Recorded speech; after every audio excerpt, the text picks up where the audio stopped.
Right. Welcome to episode 2 of Tales from the Cassette. I'm Jeff Beach. And I'm Joey Graves. All right. So, episode 1, we covered our favorite Kiss albums. Tonight, we've expanded it, and we're going to cover our top 5 favorite albums of all time, any genre, any type of band. And if you listen to episode 1, you noticed our list was fairly close. I think tonight they will not be anything like each other. I'm just guessing. So wise guess. Yes, wise guess. So first of all, we'd like to thank everybody that listened to episode 1. We appreciate your listening and all the great feedback that you gave us. We heard a couple main points. One is do this more frequently. So we're going to try to do that. So we apologize. It's been almost a month since we did episode 1. And second, shorten it. So it was 40 minutes, very entertaining. But also it was, we're going to try to go 20, 25 minutes. So we'll try to do that for you. We're going to do our top 5. We're going to have probably some, 5 to 10 or honorable mentions, something like that along the way. And then we'll cut it off. And we've got some future topics. We're going to try to do another podcast in the very near future.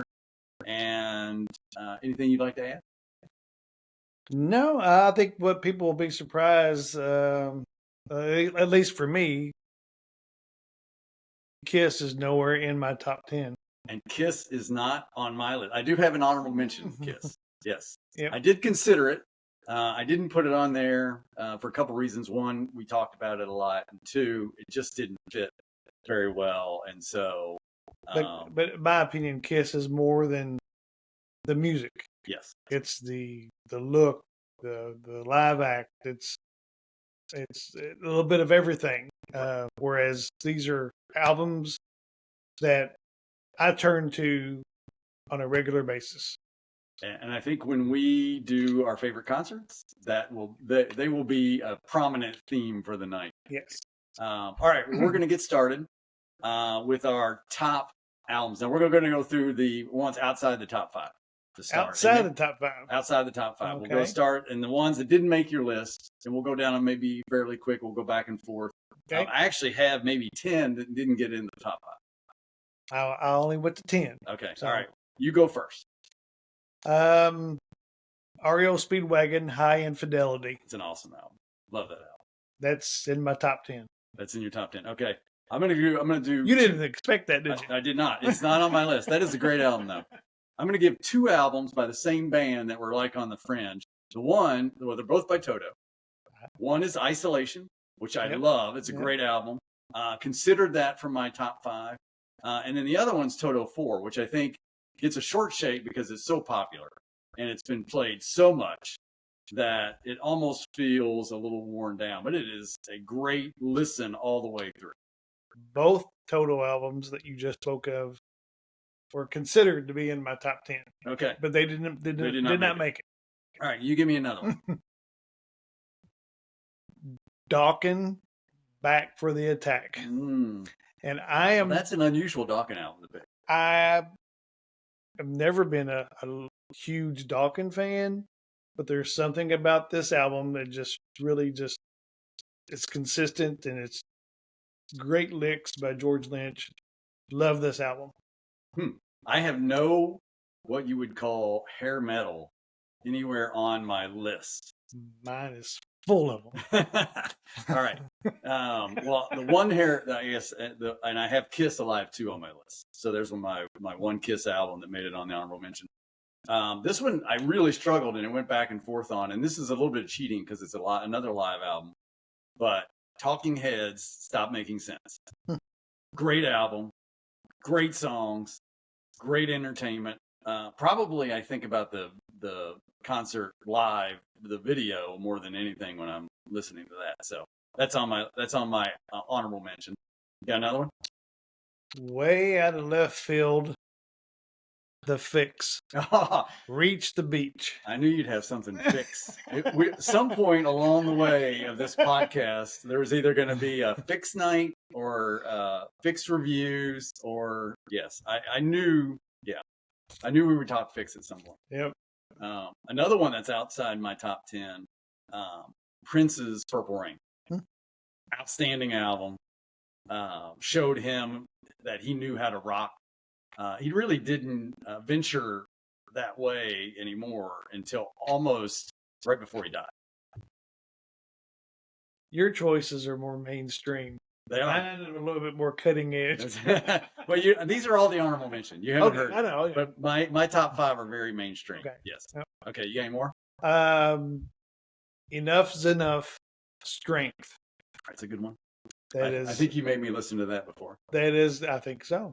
You were probably trapped in my car and I wouldn't turn it off. Mm-hmm. But Enough's Enough will be talked about in further detail in future episodes, I'm sure. Oh, yes, I think so too. Another one outside is probably one of the most popular albums from when we were growing up is Michael Jackson's Thriller. So I think that one speaks for itself. I mean, that thing was so popular. The only thing I can remember that it probably is similar to today is when Taylor Swift comes out with things. That's what it was like when that album was out. Kids loved it. They were wearing gloves. And red leather jackets. Yes. That whole time, thinking back to that whole time frame. Yep. That was pretty wild. You got another? We're still on honorable mentions. Another one that is totally out of left field that very few people have probably heard of. Harem Scarum Mood Swings. Mood Swings. Mood Swings. No. From 1993. 93, okay. I don't think I've ever listened to that. They're a Canadian band. Absolute fantastic album that and maybe in a future episode I'm going to have you listen to an album that right. You've never heard and vice versa. I'll do the same. Okay, I like that. But the Harem Scarum Mood Swings. Okay. I'm still going to stay mainstream here. Another one outside that I considered, Foreigners 4. Mm-hmm. Yeah. Urgent. That was their breakthrough album. Outstanding album. They're about to be inducted into the Rock and Roll Hall of Fame. They're on tour right now. Yeah, that album I just love to listen through all the way through. They've got the big hits, Jukebox Hero, all the songs we know, and then they've got the songs that didn't get a lot of radio airplay that are just awesome. Yeah, very good album. All right, I actually considered a Foreigner. Yeah. Yeah. You got any more on outside your list that you got up there? Night Ranger. Oh yeah. Which one? Man in Motion. That's a good album. That's from our college days. That grew on me. 1989, 90. When it first was released, I didn't care for it, but it's aged very well. So I have. That's a good album. Yep. I consider Night Ranger for some of my lists. I was going back and forth between Seven Wishes and Man in Motion. They're both very good. They're both very good. Man in Motion, I think, is a superior album. I looked at my Night Ranger list and considered whether they fit on this or not. I had 2 from Bruce Springsteen that I looked at. Born to Run, which people, Bruce fans would say that's the album. And then the one we know so well that we were growing up and just became a monster, Born in the USA. That every song on that album, I think, went in the top 40, just about. I have never listened to a Bruce Springsteen album from 1 to 10 ever in my life. Born in the USA, but maybe in a future episode we picked like Born to Run and listen to that. Oh, you're going to subject me to Bruce Springsteen. All right, I got one more. Do you have any more outside? No. Okay. The only other one, and this one went back and forth too, that I love this album, and then actually first time I listened to it was in college. I think it actually came out then, was George Michael's Listen Without Prejudice. Just an outstanding album. My roommate at the time, when I was a freshman, Neil, introduced me to this album. It is a great album. I was never a George Michael fan, but his stuff on this album is just great. Just great. Well, I will say, not to spoil anything, but one of the best singles ever written, Careless Whisper. Yes. So I would agree with that. Okay. So all right. Okay. All right. Well, now we'll go in our top 5. So, and we'll just work back and forth. You do your 5, your number 5. I'll do my 5, and we'll go all the way down to number 1. I've got them ranked, and I got a little bit about them. I've got when they came out. I have them ranked. All right. And mine are mainstream, as we've been talking about. Yours are probably not. We'll see if there's anything close to matching that. Other than 5, mainstream. Okay. All right. What's your number 5 then? Lillian Axe, Psycho Schizophrenia. When did it come out? It came out in 1993, and fantastic album. And that will be one of the albums I have you listen to. Okay, all right. Well, there would be a reason I probably wouldn't listen, or I haven't listened to that in the past. So in '93, by that time we're out of college. So you're not influenced by music anymore because we're not together all the time like we were. But right around that time, there wasn't, the 80s popularity hadn't come back yet. So there was just a few stations that were playing, like Jack and some of these radio stations. And so I wasn't listening to like any new music around that time. Well, Psycho Schizophrenia was actually their 4th album. And I have all the albums, of course. But Psycho Schizophrenia, it's very diverse. The lyrics are deep. The singing is fantastic. The drumming is fantastic. It's a powerful album. Good stuff. Okay. All right. I'm going to put it on my list anyways. I'm going to listen to it all right. before our next podcast. So Lillian Axe, Psycho Schizophrenia is my number 5. Okay. I can remember that. This one, my number 5, is going to, there are a number of my friends that will say they hate this band. And they wouldn't consider that, including my wife. She doesn't hate the band, but she would be like, this is not, one of your favorite, or this is not a favorite album. But I went back and looked just to see how popular it was and how good it was. But when it came out, this cassette was in my Walkman all summer. In 1984. I know it. I will guess. What is it? Huey Lewis. Yes. Huey Lewis, Sports. And so as I was putting this together, and I'm thinking of my friends that would listen to this and they would say, I hate that album. I remember being in your basement and listening to that album. Yeah. Yep. That album was on the charts for 160 weeks. It was the number 2 ranked Billboard album for the year, only beat out by Thriller. 7 times platinum. It was just a monster album. Heart and Soul, which actually wasn't a Huey Lewis song, so that was a remake they did. But I Want a New Drug, Walking on a Thin Line, Bad is Bad. The best story about that album is they finished it the year before, and their record company went bankrupt. And so they basically grabbed the master tapes, put them in the car, and kept them from the record company until that got sorted out, because they were afraid what would happen if they left them in the record company. So great story. Huey Lewis, sad story in that he's got Meniere's disease, so he can't hear when he's on stage. And while they can do new music every now and then, they don't tour at all anymore because he can't pick it up. It's a band I never saw that I wish I had seen. Yeah, I have bands like that. I wish I would have taken the time to go see them. Yeah. Go see them. Yeah, I've thought of another one that I was going back and forth on. Honorable mention. Journey, Raised on Radio. Yeah, that's a good one. That is not one of my favorite Journey albums. Really?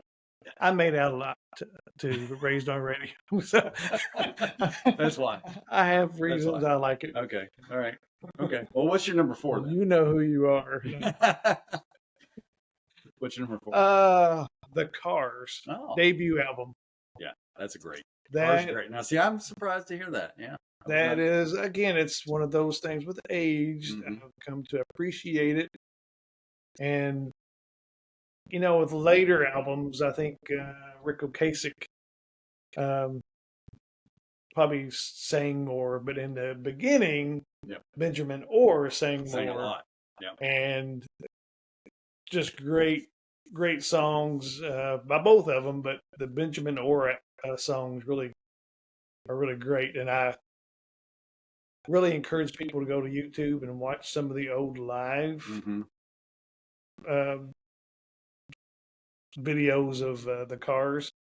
They were fantastic live. So the Cars debut album is number 4 for me. They, yeah, it's interesting. On one of their most popular albums, I think the only song that Benjamin Orr sang on Heartbeat City was Dry. Yep. I think that was the only one. I love their song in Fast Times at Ridgemont High. Probably my favorite song of theirs. You know which one I'm talking about, right? No. It is the song where they're out by the pool. Oh, Magic. No, not Magic. Oh, the video they're by the pool. Sorry. Yeah, that one's they're by the pool. The video, the Cars are. The video, they're by the pool. That is a great song too. Oh, Phoebe Cates coming out of the pool. Okay, I do not remember the name of it. I was my mind was elsewhere when that was happening. Moving in stereo. Moving in stereo. Okay. All right. Well, my number 4. You mentioned the band just a moment ago, Journey. And I went back and forth. So Journey's got some big albums. It's probably my favorite band outside of Kiss. And so I actually didn't have them on the list as I started putting this together. And then I started looking back at, and I thought this album had to be on there. Their Escape album and their Frontiers album are huge. But I think they've got some filler on them too. So I tried to pick albums that didn't have filler and they had great songs all through. So I went back to the first Steve Perry album, Infinity, which is not their biggest selling, but it's got Lights, Wheel in the Sky, Feeling That Way. They did a great blend. Greg Raleigh was still in the band at that point. They did a great blend of him and Steve Perry singing together in duets. That album only went 3 times platinum, but it was the introduction of Steve Perry. Now, did you know that Wheel in the Sky was written by Robert Fleischman, who was the lead singer of Vinnie Vincent Invasion? That's right. Yeah. That's right. Yeah. Yeah. And they booted Fleischman as soon as Steve Perry came on. I would have too. Yeah. Okay, your turn. My number 3, again, I was never a big fan of theirs back in the 80s, but this album is just killer, and there's no denying it. Def Leppard, Pyromania. Def Leppard, Pyromania. I knew you weren't a fan, so that is a great album. That is a good album, and really, it's because I believe it's because of the producer, Mutt Lange, who co-wrote every song on the album. But Pyromania is just every song. It's a song, even the songs like you were talking about filler. So even the songs, everybody knows Photograph and Fool in the Rock of Ages, but Coming Under Fire is a great song. Stage Fright, Rock Till You Drop. I mean, the list goes on. They were a great introduction to the MTV era with hair band. Yeah. Rock of Ages, just outstanding song. All right, so my number 3 is we're going to go back into the 70s now, 1975. 1975. This album was a popular band at the time. And then this band decided they're going to go shake it up a little bit. And so Queen, The Night at the Opera. And if you listen to this album, when I listen to these albums, I try to think, what was it like listening to this album for the first time? And so in 1975, if you listen to this album, you're thinking, what in the hell are they doing? Because they're all over the place. Right. You got songs on there that sounds like they could have came in the 60s. You've got You're My Best Friend. You've got Bohemian Rhapsody. All the songs that not necessarily were hits, they're just all over the place. Right. They've got Love of My Life, which is probably one of the most beautiful love songs out there. Blazing on a Sunday Afternoon, which is, there was a lot of drugs happening when they were recording this album. But it is outstanding. Rolling Stone called it one of the best of all time. People call it their best album. Obviously, they got huge hits, Bohemian Rhapsody. at the time was just off the charts in terms of, there's no other song like that out there at the time. So that is my number 3. If you haven't listened to that all the way through, do that. I don't believe I've ever listened to it all the way through. Bits and pieces, but never from beginning to end. You can skip the ones but go listen to the songs you know. Yeah, I that's one I had thought about adding a Queen album, but I didn't. All right, you're number 2.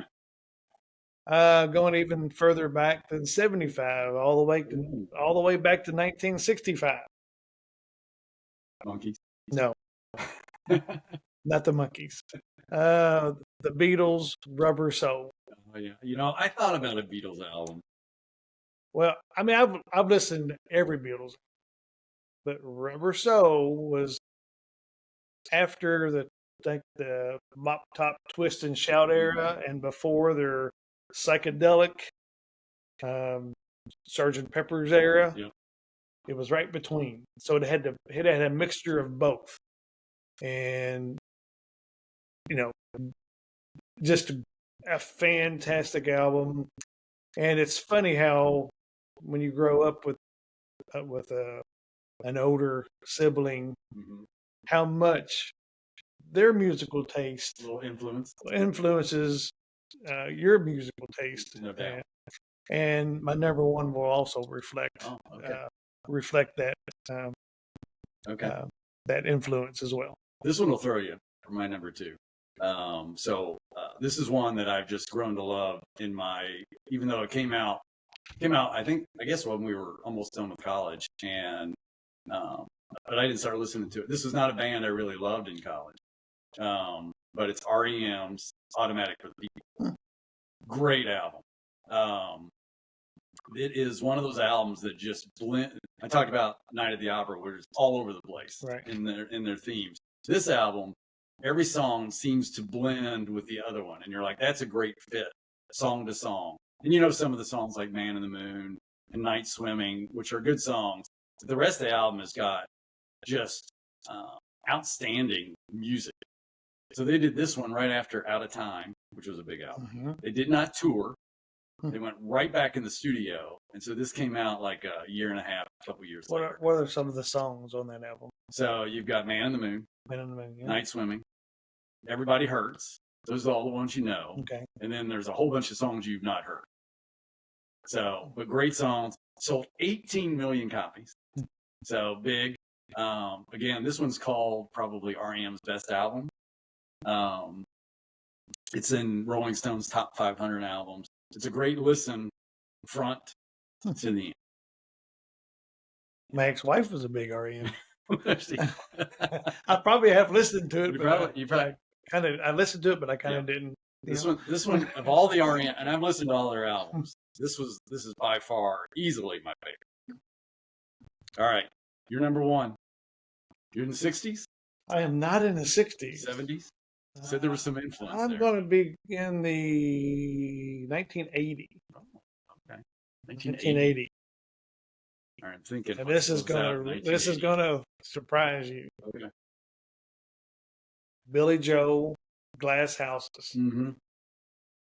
You may be right. It's still rock and roll to me. But the whole album is classic. I turn to this album quite often, just when driving down the road, and I just don't know what to listen to. This is the album I turn to. Yeah, I love Billy Joel. One of the best concerts I've ever seen. All for Lena. Yep. Is one of my favorite songs of all time. It's tucked in there at the last song of the first side, but it's a great song. Every song on this album is just fantastic. Yeah, I would agree. That's a good. I was considering Billy Joel. I had him on some of my honorable mention. Not that album. What's another album right around that time frame? Perfect Strangers. I'm not a big Billy Joel fan, but he's on my list. 52nd Street was the album before, and Songs in the Attic was the album after. I was going to pick the one I had as a potential on my list was The Stranger. The Stranger, which was 77. I had Moving Out, Just the Way You Are, which is a song for my wedding. So I had that one on my potential list, but I took it off when I realized I had too many on my honorable mention. That's a great album. Love that. Mine is just a few years before that, and I love this album. I love this band, and it hurts me that I'm not seeing them live. But this was from '77. They had a lot of albums before that, all the way in the '60s, and then they reformed. I guess not reformed. They added members in '75, and that just changed the trajectory of that band forever. You'll know who it is. Okay. So Lindsey Buckingham and Stevie Nicks joined Fleetwood Mac in '75. They had their Fleetwood Mac album, which was very popular. And then in '77, they did Rumors. And Rumors, stories go all the way back. There's a movie, well, not a movie, I guess, a TV show, if you watch Daisy Jones and the Six. Great album around sort of the theme of that, supposedly based on Fleetwood Mac at the time. But that band, it was great stories because the McVies were divorcing and dating other people. Stevie Can you Nicks imagine that? Can you? I mean, really? And you're in the band? Yeah. Lindsey Buckingham and Stevie Nicks are breaking up and hating each other.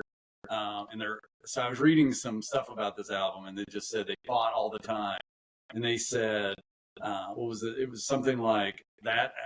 Either everybody was fighting and screaming, and there was so much cocaine, and that album turned out great. But I mean, I think every song you've heard, so Secondhand News, Dreams, Never Going Back Again, Don't Stop, Go Your Own Way, Songbird, The Chain, You Make Lovin' Fun, I Don't Want to Know, Gold Dust Woman.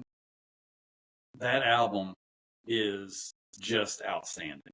So the thing I'm taking from this discussion tonight is you like drug-fueled albums. I guess so. Yeah. I think I could. I guess if I was living in the '70s, I guess I would have related to what was going on. I was looking at my phone because look on the list that I made at the top. Oh yeah, Rumors. Rumors was under consideration. Yeah, that is one of my favorite albums. I love the whole thing. It's funny, the songs that I loved a while back, other songs have grown on me.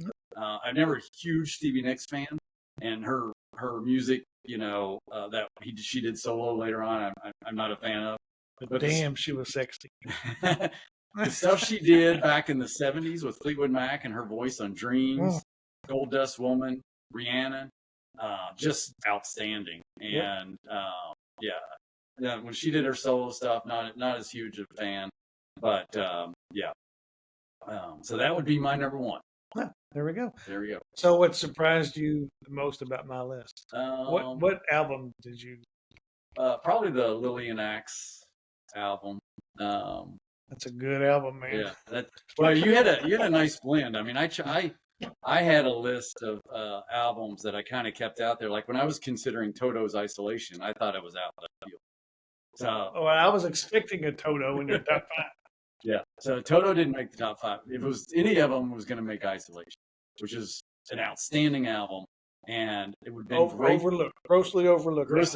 And because they changed singers, if they had stuck with the same singer and gone into the studio with the music they had for Isolation with Bobby Kimball, and he hadn't been booted out again for cocaine, common theme, then it would have been interesting to see how big that album could have been, because Toto 4, of course, it was huge with Rosanna and Africa, and it won the Grammy for Record of the Year, and then they went back in the studio, and then basically had Stranger in Town was the only song that I think got MTV Plus. Stranger in Town, yeah.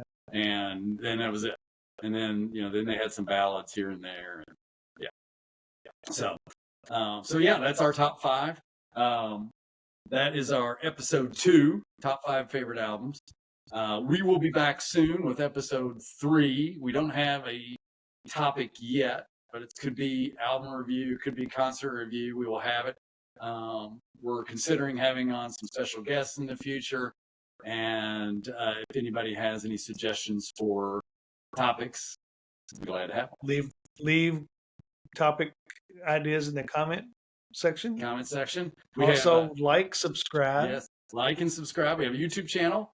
We have an X Twitter page. We have an Instagram account. And those are all linked. Like them all. And merch is on its way. All right. We'll see you next time. See you guys.